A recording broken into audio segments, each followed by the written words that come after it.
Hey guys, Tristan here, and welcome back to another episode of Kerbal Space Program. Um, well, I'm actually using a voice narration part of this program due to the lack of communication in this video. Now, I do talk in this video, but I'm not like talking about interesting stuff. I'm just kind of explaining what I'm doing, and some people just find that boring. So I'm just actually kind of do that, and then like explain everything that happens. So as you can see here, we have the previous rocket that we built in the last episode, and I'm actually right here discussing if it actually can get into orbit or not. Unfortunately, it doesn't because it doesn't have enough fuel. Now, during this, I completely forgot like everything that we did in the last couple of episodes. So I actually had to go back to YouTube and re-watch my own videos to see what all we have done and achieved already. So as far as I know, we've gotten to deep space, we've gotten all this science, and I'm just kind of spending the entire video trying to get even more science. It doesn't go very well. So I'm now actually turning down the music and the audio because it's quite loud for me. I do apologize for that. I probably should have cut this scene out, but I probably won't. So I'm going to go back into the vehicle assembly building, and we're going to go ahead and launch the rocket. I do not experience any trouble with the rocket. However, I noticed a few minutes during flight that the rocket is actually tilting towards the left just a little bit. I don't know what caused it. There might be too much mass on one side than the other, which may cause the rocket to lose stability.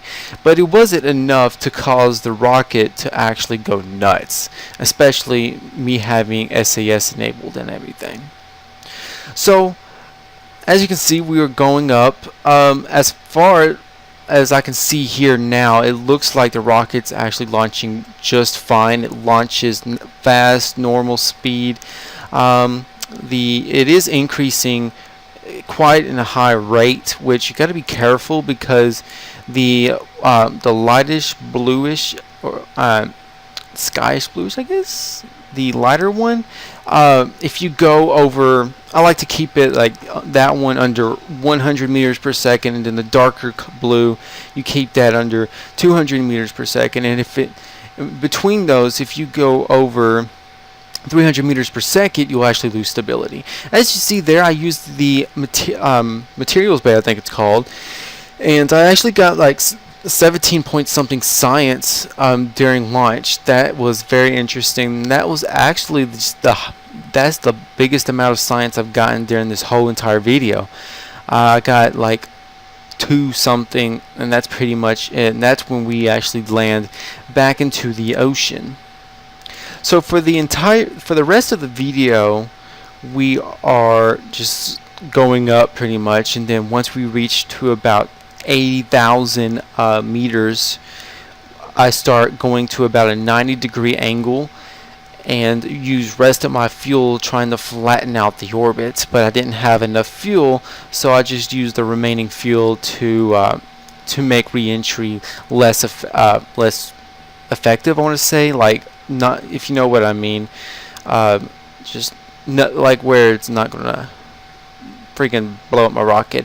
I'm pointing my mouse at that little island because there's actually another landing strip over there that I completely forgot all about. That I'm not actually, like, I see other YouTubers go over there, like they make a plane and everything and go over there. Unfortunately, I'm good at building rockets at times, but building aircraft like jets and stuff is not my thing. Like some people would just tell me it works the same way, dude. Come on. I find it a little bit more difficult for me. So yeah, like I said in this episode, the science vessel Mark IV is just pretty much going to get over 80,000 meters, and this would be actually considered as mission failed because maybe because this actually didn't have a mission. It's a science mission, but we didn't get anything done besides that one materials bay that gave us 17 point something science. Now on the way down, I actually lose a lot of electric charge, and we actually it went down to 0 right as the re-entry stopped. So I got extremely lucky there. So this is the part where I start turning to or yawning to 90-degree angle, and I do complete throttle, maximize throttle. So we can flatten out the orbit, and it says we got about a minute to reach the apoapse, which is the highest point of your maneuver. So as you can see, it's actually flattening out really fast, but the bad news is we are burning more fuel than we are flattening out. So, and we also, as you can see, we are losing altitude as well. I don't understand why.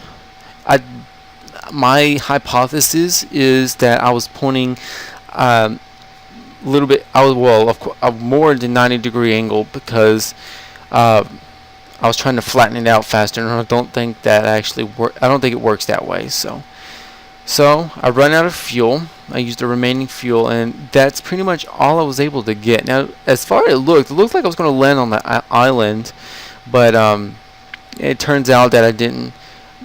So we're going to face retrograde, so all the re-entry heat goes to the heat shield. I'm going to close. I tried getting some more science, but it didn't work out very well. And then you can see it actually looked pretty cool in that view right there, because you can see the other part of the spacecraft with the wings. It just looked very nice. You can see it again. So as you can see, I'm using half of my electric charge. Excuse me, sorry about that. Half of my electric charge just stabilizing the rocket on retrograde. But it was a mistake doing that early, because we haven't even entered the atmosphere yet. So as you can see, I'm rapidly moving my mouse. I was talking. I had no idea what I was talking about. And that's why I'm doing the voice narration. I was just kind of like, meh. I wasn't really talking much. I was just kind of doing my thing, explaining how to do this. I did that. I'm like, okay, yeah, I'm just going to do a voice narration of this. So overall, Mr. Jeb successfully and safely returned to Kerbal, not Kerbal. So Jebediah lives. The rocket lives. Unfortunately, we didn't get as much science. So, like I said earlier, this is considered as mission failed, because we didn't achieve anything. We just kind of got like a few science points, and that's pretty much it. So as we re-enter the Kerbin's atmosphere, I was playing science mode on my own account, and I actually finally built a spacecraft that will a rocket that will actually get me to the moon and back with plenty of fuel left. And I hope that I can do that for you guys, which, as far as I know, I will be able to once we unlock the required parts to do so. So as you can see, my electric charge is dropping rapidly, and then I notice that it runs out as the re-entry heat goes away, or a little bit. Yeah, and then the ablator was actually going down faster than what I'm used to, and it actually scared me for a second there, because I'm so used to going back into the atmosphere and like having 0.01 constant way down, and I was just on normal mode like this, and then I realized, so like, it's going down fast. I hope my ablator doesn't break, but we had just enough, so I think we were fine. So the rest of the video here we just fall back down. I try to get science, but it doesn't work. And I tried rotating my rocket once we were in the ocean, but as you can tell, I ran out of electric charge, so that was a fail. And I see a little speck in the middle of the sky, and at first I thought that was one of the rocket parts, or debris from my rocket, and I realized that that can't be, because it was falling, it was below me when I was coming down, so it had to be the moon. Alright, so that's pretty much actually it for this video. I mean, I do a couple of things. We earn quite a few science, but not much. Nothing to unlock something big. But I did decide to unlock the bigger fuel tanks. With those, we can actually try to get in orbit. I think it's actually possible that we can. So I just sit there trying to rotate the rocket, and it doesn't work. So I tried doing it manually. I tried to get the mystery goo to give me some science, but that didn't work. I decided to keep the data. I did a crew report, no science, and I just said, fuck it, I'm recovering the vessel. So we then just spend like a lot of science points just getting the new fuel tank. So I just go through. We have a basic science, which gives us the thermometer, a battery, a rechargeable battery, a new communitron, and stuff like that. And we got all this other stuff we don't need until we have advanced rocketry. Now I had a struggle between basic science and advanced rocketry, and I decided to go for advanced rocketry because of the more fuel we get and the more science we can get, because we'll be able to go higher and longer. So that's pretty much it for this video, guys. Thank you guys for watching, and I'll see you guys in the next episode.